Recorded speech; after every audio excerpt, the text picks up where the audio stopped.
The first cut came not with words but with silence.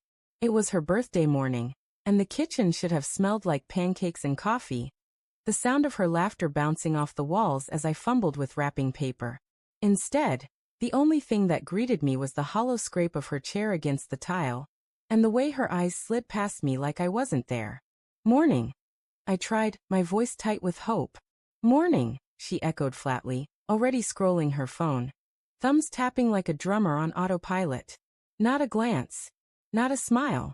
For weeks, this had been our rhythm. Her cold distance and my desperate attempts to bridge the gap.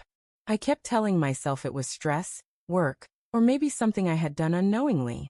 I convinced myself that love could endure stretches of silence if you just tried hard enough. But love doesn't disappear quietly. It rots in the corners first, then spreads until even birthdays feel like funerals. Still, I had planned tonight carefully. Reservations at her favorite restaurant. A cake from the bakery she adored. Even a new necklace, silver with a small sapphire, the kind she used to stop and admire whenever we passed jewelry shops. I thought maybe, just maybe, tonight would thaw the frost. By late afternoon, she hadn't mentioned her birthday once. No jokes about getting older, no "what did you get me?" tease. She just wandered from room to room, glued to her phone, shutting herself away whenever I entered. Then the first red flag flapped, bold as fire against the dull gray of my denial. I walked past the bedroom and heard her laugh. Not the distracted, half-hearted chuckles she gave me lately, but a full, unguarded laugh, the kind that had once hooked me in the first place. My chest lifted, until I realized she wasn't talking to me. She was whispering into her phone, voice low, playful. I froze outside the door, heartbeat thundering in my ears, straining to catch a word. "Later tonight," I heard her say, breathless with excitement. Then silence, followed by another laugh. "Later tonight." I stood there, hand on the doorframe, fighting the urge to barge in. But some sick instinct told me not to. Not yet. That evening, she came downstairs dressed to kill. Black dress clinging to her figure, red lipstick painted sharp. "You look incredible," I said softly. "Thanks," she replied, not meeting my eyes, grabbing her coat from the hook. "I made reservations." I began carefully. "Your favorite spot. 8 o'clock. Just us." She hesitated, a flicker in her expression. Guilt, maybe, or annoyance. "I already made plans with friends tonight," she said quickly. "I told you last week." No, she hadn't. I would have remembered. But the lie was so smooth, so casual. It made me doubt myself. "Oh," I managed, forcing a smile that tasted bitter. "Of course. Have fun." She gave a perfunctory kiss on my cheek and left.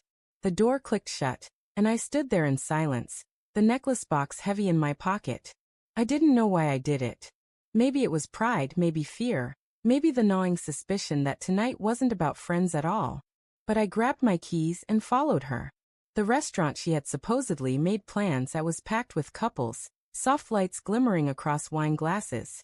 I scanned the crowd, searching, but she wasn't there. Instead, my phone buzzed. A text from an unknown number. No words, just a picture. Her. Sitting at a dimly lit bar across town. Leaning close to a man I didn't recognize. His hand on her thigh. Her smile wide, bright, alive. My stomach turned to ice. I drove there on instinct, parking far enough to remain unseen. From the car, I watched her. She looked 20 again, free and radiant, laughing in ways she hadn't with me in months. She raised her glass to his, their fingers brushing in a private toast. The necklace box burned in my pocket like a cruel joke. Minutes stretched like hours. I couldn't storm in, not yet. Rage demanded it, but something colder, sharper held me back. I wanted to see it all, every betrayal etched into memory, so I would never again doubt the truth. And then came the final blow. They left the bar hand in hand, slipping into the night like teenagers sneaking away from watchful parents. His arm around her waist, her head on his shoulder. That was the gift I gave her this year. The freedom to forget me while I stood in the shadows, watching my marriage collapse. I didn't confront her that night. I went home, sat in the dark, and placed the unopened cake on the counter. The candles remained unlit, the necklace untouched. I waited until the clock struck midnight before realizing she wasn't coming back. When she finally stumbled through the door hours later, smelling of smoke and perfume that wasn't hers, she tried to act casual. It was fun. The girls say hi. I studied her face, memorizing the way her eyes refused to meet mine. Happy birthday, I said quietly, sliding the necklace box across the table. She opened it, blinked at the glittering sapphire, and forced a smile. It's beautiful. But she looked guilty, not grateful. That was when I finally let the silence crack. Who is he? Her head snapped up, eyes wide. What? The man at the bar. The one who makes you laugh like I don't anymore. Her lips parted, words scrambling to form, but none came. She didn't deny it. That hurt more than any confession could. The truth sat between us, heavy and unmovable. She whispered, "It wasn't supposed to happen like this."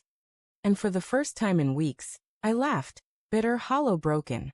Then how was it supposed to happen?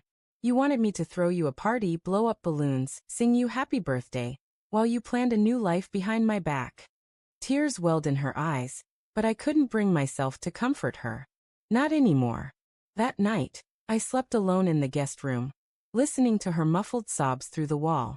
The necklace remained on the kitchen table, untouched, a silent monument to what we used to be. The next morning, I packed a bag. She reached for me as I walked out, but I shook my head.